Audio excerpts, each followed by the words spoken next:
সংগীত সৃষ্টি কৰিছোঁ, চিনেমা সৃষ্টি কৰিছোঁ, ৰাইজে মৰম দিছে, আশীৰ্বাদ দিছে, তাৰ কাৰণে পুনৰ ধন্যবাদ।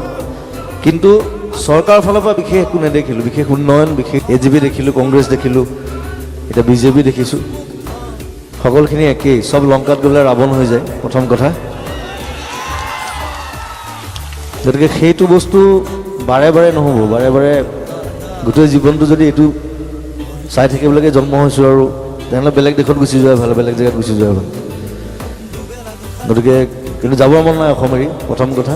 আৰু এইটো নিজৰ দায়িত্ব বুলি হ'ব আমাৰ যে কিবা এটা বেয়া হৈছে অসমৰ কাৰণে, সেইটো কাৰণে ওলাই আহিছোঁ। মই কোনো ৰাজনীতিবিদো নহয়, মই ৰাজনীতিৰ লগত জড়িতও নহয়। এইখিনি আছে, মোৰ নিজৰ মানুহ আছে, ফেন ক্লাবৰ জৰিয়তে আমি কাম কৰোঁ, ভাল ভাল কাম কৰোঁ মানুহৰ কাৰণে, গছপুলিৰ কাৰণে কাম কৰোঁ, আমি সেই ধৰণে কাম কৰোঁ, কোনো ৰাজনীতিৰ কাৰণে কাম নকৰোঁ।